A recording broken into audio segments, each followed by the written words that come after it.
Hello friends, எல்லாருக்கும் காலை வணக்கம். நான் இப்போ எங்கள் வீட்டில் என்ன சாப்பாடுனா டிஃபன் காலையில் வந்து நூடுல்ஸ்.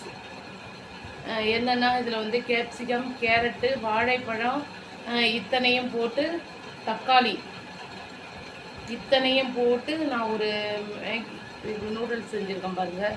இது வந்து காலையில் சாப்பிட்றதுனால நல்லது உடம்புக்கு, அதனால் இது செஞ்சுருக்கேன். இன்னொரு விஷயம் சொல்லணும்னு நினச்சிட்ருக்கேன். என்னென்னா வந்துங்க, நான் வந்து லைவுக்கு வர்றேன், நெட்டு கிடைக்கல.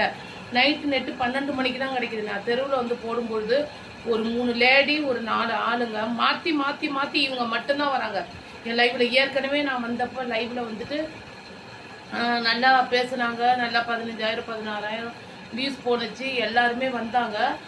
என்னான்னு தெரியல, திடீர்னு வந்துட்டு அசிங்கமாக பேசுகிறாங்க. எல்லாரும் ஒரே இடத்துல வேலை பார்க்குறாங்களாம். அதனால் நாங்கள் இப்படி தான் பண்ணுவோம், நான் என்னுடைய போட்ட பணம் நான் கொடுத்துட்டேன், நான் போயிடுவாங்கிறேன், உன் நம்பரை கொடுடின்ற ஆளுங்க, அந்த பொம்பளையும் ஆம்பளையும். உன் நம்பரை கொடு, நீ கொடுத்தீங்கன்னா வந்துட்டு இதை விட்டு உன் பணத்தை நான் போடுறேன்னு. இவ்வளோ செய்கிறவங்க அவங்க எப்படி போடுவாங்க? இந்த நம்பரை வாங்கி திருப்பி திட்டுறதுக்கு இவங்க யார் என்ன ஏதுன்னு தெரியல. பல மாதமாக நான் சொல்லிக்கிட்டு தான் இருக்கிறேன். இதுக்கு என்ன ஏதாவது ஒரு முடிவு எடுத்தால் தான் என்ன மாதிரி ஏழ்மையான குடும்பத்தில் உள்ளவங்களுக்கு நல்ல ஒரு வழி போகிறக்குன்னு நான் நினச்சிக்கிட்டு இருக்கேன்.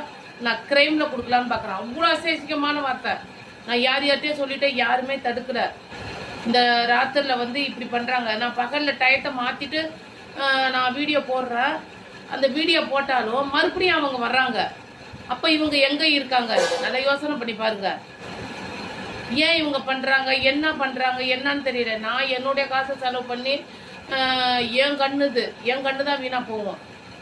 ஏதோ ஒன்று கிடைக்கும், ஏதோ ஒன்று நம்ம கருத்துக்களை தெரிவிப்போம் அப்படிங்கிற நோக்கத்தில் தான் நான் வந்திருக்கேன். கேவலமாக ஜட்டி போட்டிருக்கியா, அது இருக்கா, உனக்கு இது இருக்கா அப்படிங்கிறாங்க. ஒரு பொம்பளை வந்து நான் லீவ் போட்டு வரேன், உனக்கு வந்து சாவடித்து உன்னை 16 கழிக்கிறேன் அப்படிங்குது அந்த லேடி. ஏன்னு தெரியல. அப்புறம் ஒரு கூட்டம் வந்து கிளவிங்கிறாங்க. இதில் வந்து கிளவியா கொமரியாங்கிறது முக்கியம் கிடையாது. யார் அறிவாளி, அவங்க அறிவாளி கருத்துக்கள் கொடுத்தா மக்களுக்கு போய் சேரும்.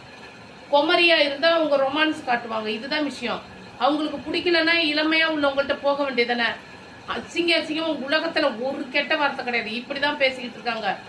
பெரிய அநியாயம் நடக்குது. நான் ரொம்ப கொடுமையை அனுபவிச்சுட்டு இருக்கேன் மக்களே. இந்த நேரத்துல பல நாள் சொல்லணும்னு நினைச்சேன். இப்ப நான் உங்ககிட்ட நான் இந்த விஷயத்த சொல்றேன். என்னால முடியல, மனசே ரொம்ப கஷ்டமா இருக்குது. சாப்பிட கூட பிடிக்காத நிலையில தான் மக்களே உங்களுக்கு நான் இந்த வீடியோவை போடுறேன். நீங்களாம் வந்து ஒரு நாள் என்னுடைய லைவை பாருங்கள், அதில் என்ன நடக்குதுன்னு பாருங்கள். நீங்களாம் வந்து